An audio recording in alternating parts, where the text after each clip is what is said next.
키를 조금 더 키울 수 있는 가장 근거가 있는 방법은 치료를 하는 거인데요. 키가 한 달에 1.5, 2cm씩 커서 본인의 키에서 5에서 10cm 정도를 더 키울 수 있다고 되어 있어요. 안녕하세요. 평택 삼성드림 소아과 원장 김연경입니다. 오늘은 저도 같이 하고 있는 고민, 우리 아이 키 조금이라도 더 클 수 있는 방법이 있을까에 대해서 설명을 좀 드려볼게요. 결론부터 말씀드리면 특별한 비법은 없지만 성장을 도와줄 수 있는 방법은 있어요. 물론 의학적으로는 키는 유전적인 요인이 가장 큰 틀이고요. 거기서 크게 벗어나지는 않는데 요즘 연구에 따르면 아이의 체중 키를 결정하는 요소 중 후천적인 관리가 30에서 40% 정도는 차지는 해요. 이게 저랑 제 첫째 남동생은 키가 작고요. 막내 남동생은 키가 커요. 그러니까 이것만 봐도 같은 유전적인 조건이라도 식습관이나 수면, 운동, 체중 관리 같은 성장 환경에 따라서 체중 키가 5cm 이상은 차이가 날 수 있다는 연구 결과가 있습니다. 그래서 오늘은 우리 아이 키를 크게 하는 특별한 방법의 진짜 의미를 하나씩 풀어드릴게요. 부모님들이 제일 먼저 궁금해하시는 게 있어요. 부모가 작으면 아이도 무조건 작을 수밖에 없나요? 하는 질문이 많은데 그렇죠. 네, 그렇다고 하면 제일 먼저 좌절해야 될 사람은 저예요. 저랑 신랑이 다 키가 작거든요. 그러면 저희 애들은 작을 수밖에 없는 거기 때문에 저는 근데 물론 큰 틀은 정해져 있지만 제가 노력해주는 거에 따라서 키를 달라질 수 있다고 생각은 해요. 즉 키는 유전적인 요인, 환경적인 요인, 타고나는 부분이랑 만들어지는 부분이 함께 작용을 합니다. 그럼 그 요인이 어느 쪽이 더 크게 작용할까요?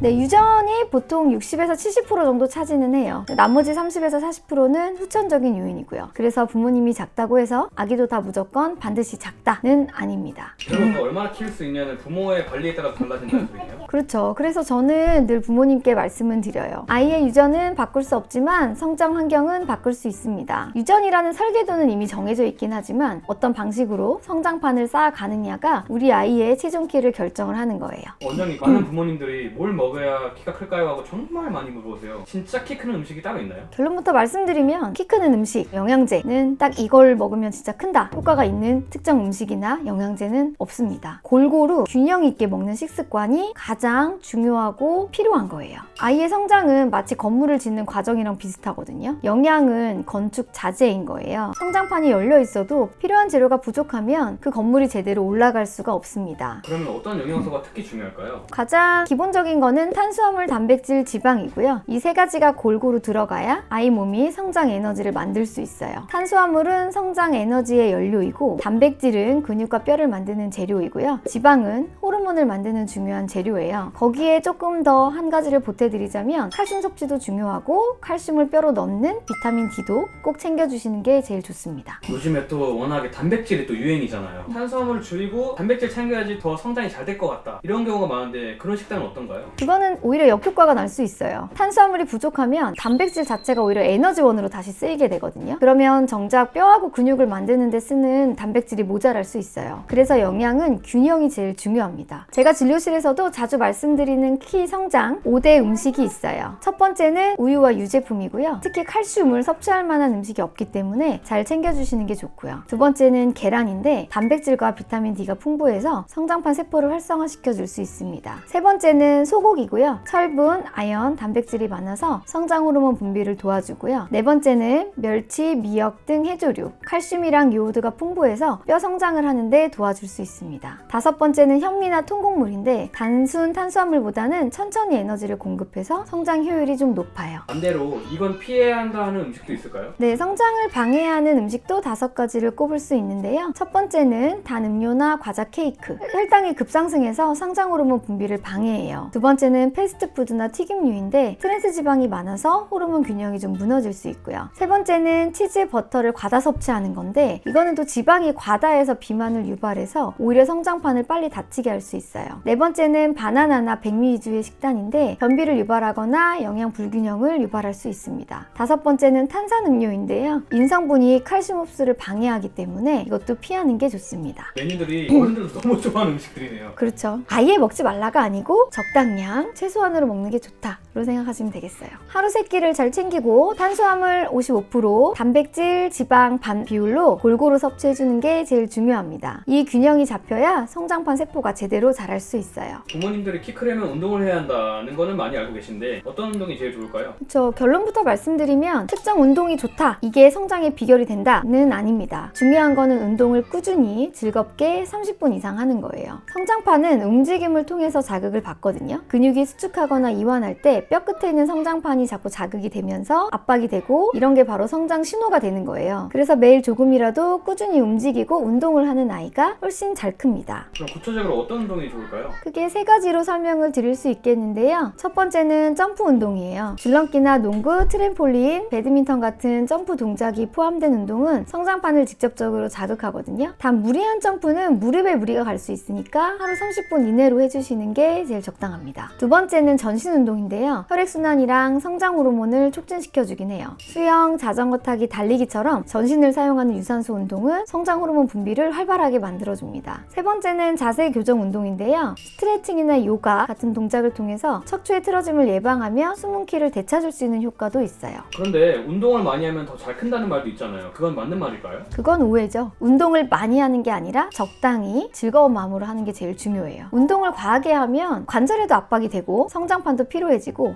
스테로이드 호르몬도 오히려 분비되면서 성장을 방해할 수 있습니다. 아이의 키는 운동을 하는 날보다 쉬는 날에 자라요. 성장판이 자극을 받은 뒤에 잠을 자면서 회복이 되면서 점점 크는 거거든요. 그래서 운동은 하루 건너 하루, 격일 운동 루틴이 가장 좋아요. 모든 것은 항상 리듬과 균형이에요. 성장은 즐겁게 해야 오래 갑니다. 아이에게 의무가 아닌 놀이로 느껴지게 해주는 게 부모님이 도와주실 가장 큰 역할이에요. 원장님, 부모님들 중에서는 10시 전에 재워야 키가 큰다는 말을 많이 믿고 계시더라고요. 정말 그런가요? 네, 저는 이게 맞는 말이라고 생각합니다. 제가 본 논문에서도 성장 호르몬이 분비되는 시간은 보통 밤 9시부터 깊게 자는 동안이라고 되어 있거든요. 그래서 저는 최대한 아기가 잘 수 있다면 일찍 잠을 자는 게 좋다고 설명은 드려요. 다만 이게 다가 아니고 자는 시간도 중요하지만 깊이 자느냐도 굉장히 중요하다는 게 최근에 밝혀지고 있습니다. 성장 호르몬은 얕은 잠이 아니라 깊은 수면, 3에서 4단계 수면에 들어갔을 때 가장 활발하게 분비가 돼요. 그래서 일찍 재우는 것도 중요하지만 아이가 숙면에 들어갈 수 있는 환경을 만들어주는 게 핵심이에요. 제가 부모님들께 꼭 강조드리는 수면 3원칙이 있어요. 첫 번째는 빛을 차단하기고요. 불을 끄고 간접 조명도 최소화해서 아이가 깊은 잠에 들 수 있게 도와주시는 게 좋고요. 두 번째는 전자기기를 멀리하는 건데요. 잠들기 전에 스마트폰이나 TV 같은 걸로 눈을 자극하면 아무래도 깊은 잠을 자는데 어렵습니다. 화면에서 나오는 블루라이트가 뇌를 낮으로 착각하게 만듭니다. 잠들기 전에 스마트폰, TV는 최소 30분 전에 끄는 게 좋아요. 세 번째는 수면 루틴을 만드는 건데요. 매일 같은 시간에 자고 일어나야 뇌가 이제 자야 할 시간이다 하고 인식하고 깊은 잠을 들 수 있습니다. 일정한 리듬이 성장 호르몬 분비를 일정하게 유지시킬 수 있어요. 수면의 질이 낮으면 성장 호르몬 분비가 줄어들고 성장판 클 시간이 부족해져요. 반대로 깊은 잠을 잘 자는 아이는 낮에 받은 스트레스가 회복되고 세포가 크는 것도 활발해지죠. 제가 낮잠도 좀 많이 자는 편인데 낮잠도 많이 도움이 될까요? 성인은 아니고요.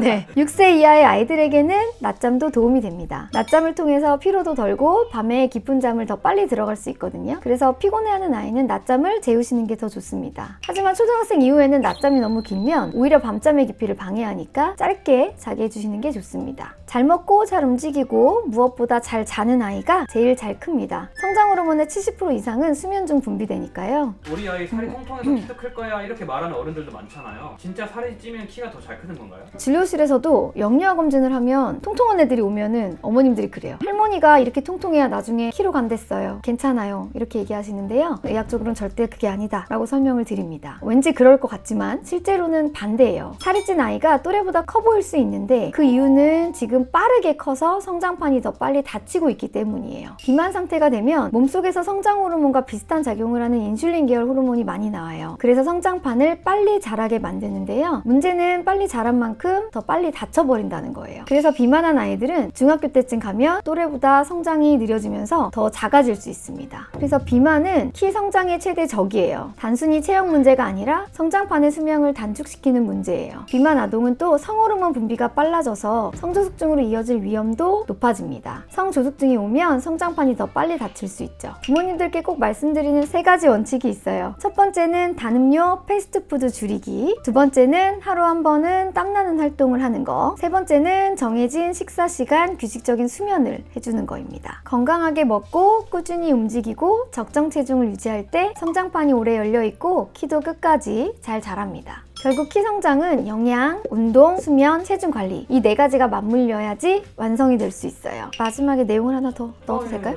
의학적으로 설명을 드리면 키를 조금 더 키울 수 있는 가장 근거가 있는 방법은 성장 호르몬 주사 치료를 하는 거인데요. 보통 만 7세를 포함해서 치료를 해주면 가장 효과가 좋다고 되어 있긴 하고요. 보통 유전적으로 얘기하는 본인의 키에서 5에서 10cm 정도를 더 키울 수 있다고 되어 있어요. 다만 이게 장기적인 부작용이 어떤지에 대해서는 아직 연구 결과가 정확하게 나와 있는 게 없어서 장기적인 후유증에 대한 걱정이 있으시다면 이거는 고려를 안 하시는 게 좋고요. 다만 급성기에 이 주사를 맞으면서 생길 수 있는 부작용에 대해서는 크게 걱정하실 게 없다라는 게 최근의 연구 결과이기는 해서 그런 걱정이 없고 우리 아이가 또래에 비해서 키가 작고 그것 때문에 스트레스를 받고 있다고 하면 성장 호르몬 치료를 고려해 보실 수는 있습니다. 저도 키가 작고 저희 신랑도 키가 작기 때문에 저희 큰딸이 지금 주사를 맞고 있어요. 효과 있나요? 네, 저희 큰딸은 효과가 있어요. 키가 커요. 네, 저희 큰딸은 성장 호르몬 주사를 맞기 전에는 같은 나이대 여자애기들 중에 등수가 100명 중에 15등. 초등학교 1학년 때는 설득이 안 됐어요. 본인이 주사를 안 맞겠대요. 그래서 기다려보겠다고 해서 2학년이 되니까 본인도 스트레스를 받아서 주사를 맞겠다고 하더라고요. 그래서 기본 검사를 하고 다 체크를 한 이후에 지금 성장 호르몬 주사를 맞고 있고요. 맞은 지는 1년 반 정도 됐는데 특별한 부작용은 없는 상태고 지금은 50등 정도로 컸어요. 중간인 거죠. 성장 속도가 굉장히 빨라지고 밥을 잘 먹기 시작하면서 키가 한 달에 1.5, 2cm씩 커서 굉장히 효과는 지금 보고 있기는 합니다. 그냥 추천하시는 게 아니고 검증이 된 걸로. 네, 근데 사실 이게 굉장히 어려운 게 제 딸의 케이스는 효과가 있었다는 거지 모든 아이들한테서 다 후유증이 없고 부작용이 없다고 설명드릴 수는 없어서 조심스러운 내용이긴 해요. 다만 엄마 아빠 다 키가 작고 애기도 잘 안 먹어서 성장 속도가 굉장히 느리고 그것 때문에 또 애기가 키 때문에 큰 스트레스를 받아 한다면 그런 옵션이 있다 정도로 생각해 주시면 될 것 같아요. 이걸 빨리 알았다면 맞았을 텐데. 저도 맞았을 거예요. 네, 저희 때는 이런 건 없었더라고요. 저 어렸을 때도 없었어요. 성장판이 열렸다면 전 지금이라도 아이의 키 성장은 잘 먹고 잘 자고 꾸준히 움직이고 적정 체중을 유지하는 거 이 4가지가 함께 잘 맞물릴 때 성장판이 가장 오래 그리고 건강하게 열려서 아기의 키를 크게 할 수 있습니다. 앞으로도 아이 성장과 발달에 꼭 필요한 의학 정보 제가 쉽고 정확하게 풀어드릴게요. 구독과 좋아요, 알림 설정 부탁드립니다. 감사합니다.